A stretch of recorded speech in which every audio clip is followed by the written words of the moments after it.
Alors souvent, oui, souvent on me dit, écoute, je suis pas souple, donc je peux pas venir. Alors que bon, ça c'est un préjugé le plus gros que j'ai. Ou sinon c'est, écoute, je suis très stressée, je suis très en colère en ce moment, donc il faut que je vienne.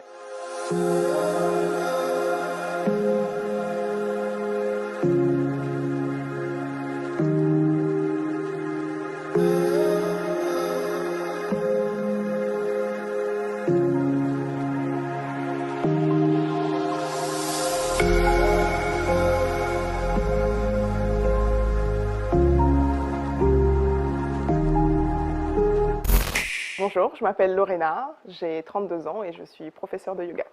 Alors le yoga est une pratique qui vient harmoniser le corps et l'esprit. Le mot yoga veut dire union, union entre ses pensées, union entre ce qu'on est, sa manière de vivre, ses pratiques, ses valeurs. C'est tout un ensemble. Donc ce n'est pas que les postures, ce qu'on appelle les asanas, qu'on voit sur les belles photos sur Instagram, sur YouTube, etc. C'est plus un art de vivre, je dirais. C'est vrai que le yoga a pendant longtemps et encore un petit peu aujourd'hui cette image élitiste où tout d'abord déjà le yoga à l'époque, dans l'ancien temps, était pratiqué uniquement par les hommes. Et puis au fur et à mesure, ça s'est un peu démocratisé, c'est arrivé en Occident, enfin d'abord aux États-Unis, puis ensuite en Europe, et puis partout dans le monde. Je pense que les médias, ils sont pour...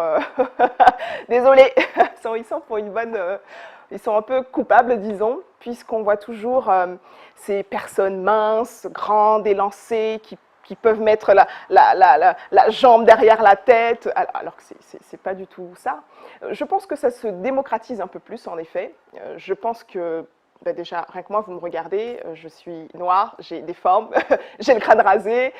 Voilà, j'apporte, je pense, une nouvelle image, je pense, du professorat, de la prof de yoga standard, disons, qui est mince, blonde, mince, rien contre. Mais ça change, voilà. Donc, je suis contente de participer à ce mouvement, à ce changement, à cette modernisation, puisque c'est un petit peu ce que je prône au sein de mon studio, hein, le studio Yoga Kabai, c'est d'apporter un apprentissage fun, léger, en sécurité de cette pratique qui est juste merveilleuse. Alors souvent, oui, souvent on me dit, écoute, je suis pas souple, donc je peux pas venir. Alors que bon, ça c'est un préjugé le plus gros que j'ai. Ou sinon c'est, écoute, je suis très stressée, je suis très en colère en ce moment, donc il faut que je vienne. En effet, quand on arrive à un certain moment de sa vie, soit on a besoin de souplesse parce qu'on s'est blessé au sport ou ailleurs, ou on est trop sédentaire, ou on a eu une rupture amoureuse, ou une rupture avec le travail, une reconversion professionnelle, peu importe. Je pense qu'on arrive à un certain moment, on a des déclics, et ces déclics-là nous permettent justement de se dire, bon, bah, peut-être que c'est pas mal ce yoga-là, ce truc que j'entends à la télé, sur les réseaux, ça peut être pas mal, je vais peut-être m'y essayer. Donc non, on n'a pas besoin d'attendre un moment très difficile dans sa vie pour s'y mettre, mais la plupart du temps, c'est ça. Et d'ailleurs, ça a été mon cas, donc je ne peux pas blâmer les personnes qui attendent d'être à bout pour pouvoir s'y mettre. Alors, le yoga est arrivé dans ma vie à un moment où il y a une séparation amoureuse, il y a eu une maladie. Et alors, je n'ai pas commencé par le yoga, j'ai commencé par la méditation. Méditer 5 minutes, et puis le lendemain 10, et puis au fur et à mesure 15, 20, enfin bon, peu importe. Et forcément, qui dit méditation, dit lecture sur le développement personnel, la spiritualité, il y a des termes qui arrivent, et le mot yoga est arrivé. Et puis en fait, j'ai été en cours d'essai avec ma meilleure amie. J'ai commencé le yoga au Maroc, quand j'y habitais. Et puis un cours, 2 cours, 3 cours. Puis je me dis, c'est pas mal ce truc-là. Franchement, ça me fait du bien, je pense que je vais continuer. Donc voilà à quel moment le yoga est arrivé, donc à peu près 3 ans. À peu près 3 ans, le yoga est arrivé dans ma vie. Et aujourd'hui, bah, je me suis formée pour. Alors le yoga, en effet, il peut se pratiquer partout.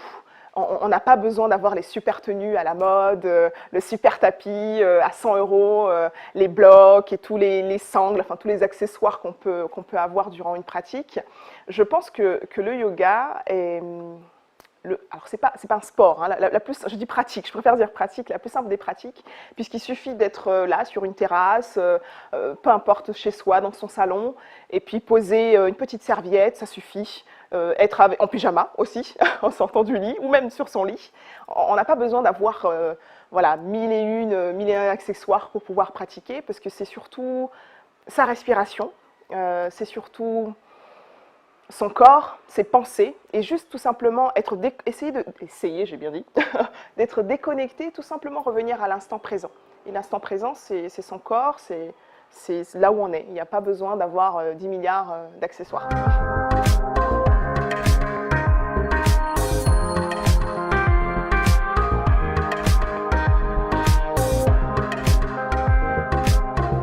On me demande souvent, mais pourquoi Yoga Kabai? C'est pas trop cool, trop léger, trop simple.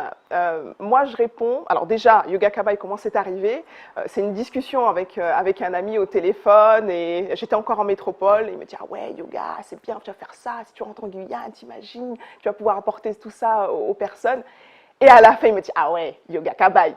Et voilà, comment le nom il est arrivé. Et moi, ma vision du yoga, je pense en effet, les gens ils n'ont pas totalement tort parce qu'ils se disent ah Yoga Kabai, bon celle-là elle fait un truc un peu marketing. Moi j'aimerais, comme je l'ai dit tout à l'heure, j'aimerais démocratiser et apporter justement cette vision du yoga qui est beaucoup plus légère, qu'on n'a pas besoin d'avoir 10 milliards d'accessoires pour pouvoir pratiquer, on n'a pas besoin de pouvoir faire le grand écart pour pouvoir pratiquer. Et c'est ce que je prône à travers mes cours et puis aussi sur les réseaux sociaux, c'est fun, légèreté, profondeur bien sûr et sécurité. Si je devais donner 3 conseils pour quelqu'un qui aimerait débuter, elle n'est pas simple cette question. J'en ai une. Enfin, la première chose, c'est oublie tes préjugés. Alors ça, la plupart du temps, le plus gros préjugé que les gens ont, c'est je ne suis pas souple. Sachant que justement, si on veut améliorer cette souplesse, il faut bien commencer par quelque part. C'est comme les enfants, avant de pouvoir marcher, ils commencent à marcher à 4 pattes, tout simplement. Premier conseil, c'est laisse tomber tes préjugés. Deuxième conseil, oublie ta peur. Souvent, on a peur d'être ridicule, on se dit « oh là là, mais moi je vais me mettre au fond du cours parce que je ne sais pas faire et j'ai peur de demander ». Donc je pense que le deuxième conseil, c'est oublie ta peur. Et le troisième... c'est bougé le troisième. J'ai envie de dire, viens comme tu es. Viens comme tu es, que tu sois petit, grand, mince. Le yoga, il est inclusif. Le yoga, il est inclusif, peu importe. On n'a pas besoin de perdre 10 kilos, ou au contraire, maintenant je suis trop mince, voilà. Oublie et viens, c'est tout.